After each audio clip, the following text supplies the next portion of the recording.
Hello everybody, this is an astrological forecast for Cancer for August of 2012, and this also applies if you have a Cancer ascendant. So my Cancerians, going to be a big focus this month on yourself, also on your finances, and of course your relationships and work. It's all going to come into the mix in equal balances this month. First week of the month we've still got Mercury retrograde.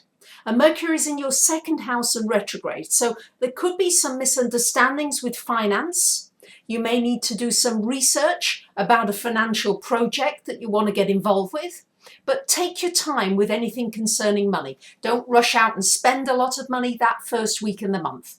Fine for you to check out some bargain prices and then go and buy something after that, but don't do it during. And also not a good time for signing contracts or any important legal documents. Wait until after Mercury goes direct on the 8th of the month. We've got Venus, Jupiter. Venus in your 12th house along with Jupiter. Jupiter's there for a while, but Venus for the first week of the month. So I think this can be quite beneficial for you. Aside from feeling restless, because there's a restless aspect of Sun trine Uranus, so you will feel a little restless, this is a possibility of you finding a spiritual teacher, somebody who you really can connect with. Might be somebody on the internet that you come across, but just this feeling of connection. Or you may be a spiritual teacher for somebody else or a group of people.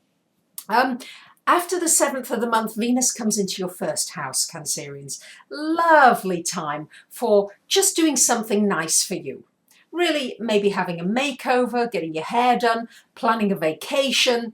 It's a time when other people are just going to be drawn to you naturally, easily. You won't have to push to get out, go out and meet people. You'll find that they are drawn to you in a very easy way. I've got a lot of aspects going on this month connected with your finances, connected with Venus, and also your relationships. Now, Venus is making a square during this month to Uranus. So there could be a sudden connection. You meet somebody and you have like fireworks going off inside of you. It's like bubbly, exciting, and then all of a sudden it's disappeared again. And then there could be just somebody else with whom you have a similar kind of excitement. We've also got Venus making a trine to Neptune. So be careful there's no betrayal. Be careful you are really aware of who you're getting involved with, because there could be somebody who's very smooth talking, very glib-tongued, silver-tongued, who may talk a good talk but actually doesn't walk that talk. So be careful of that, especially connected to your finances, your money. Maybe somebody in work, somebody in your job who's promising you things and then nothing materializes from all of those promises. And the same in a relationship.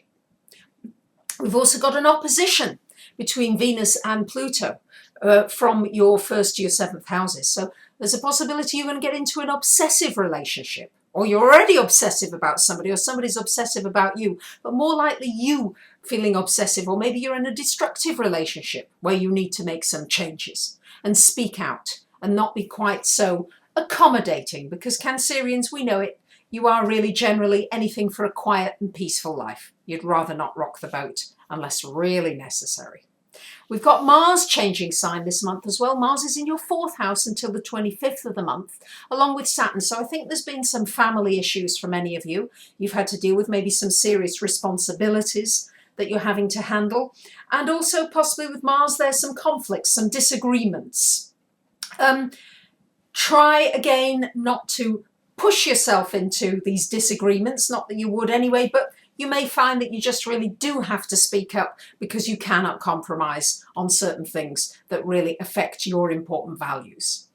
From the 25th of the month, Mars goes into your 5th house, so great time to do anything creative. Maybe have a little bit of a flutter for those of you that like that, but anything that involves your creativity using your hands, musical, artistic, and also business-wise. If you have a business, good time to put energy into that business. If you're a writer, you're going to have more energy to put into writing. So whatever it is that you already do, you'll have more energy to accomplish more and do more. And especially the last week of the month, we've got a trine from Pluto to the Sun. So this could really bring some powerful experiences into your life, powerful relationships, strong relationships, and relationships where you may have to be stronger than usual. But you can do it. It's a trine, so you should be able to learn a lot from it, but also experience a lot and go to the depths of emotions maybe that you haven't felt for a long, long time. We've still got this square all month between Pluto and Uranus from your 7th to your 10th houses. So still are many of you experiencing a lot of changes in the career front and maybe some blockages in a way with your relationships. Maybe you want to break free, maybe you want to go to a different country, a different city, and you feel tied to where you are. So this is the backdrop of what's been going on and will be going on for a few months to come yet. But just keep in mind that it's important that you have your freedom to move in your work area in the way that you really need to move forward, Cancerians. There you have it. Thank you to so many of you who subscribe to my free newsletter, subscribe to these videos, tweet them, retweet them, put them on other websites. I really appreciate it. And of course, if you favourite it, I like that too. That's great. And I always love to hear from those of you that want to come for readings. Have a great month. Bye for now.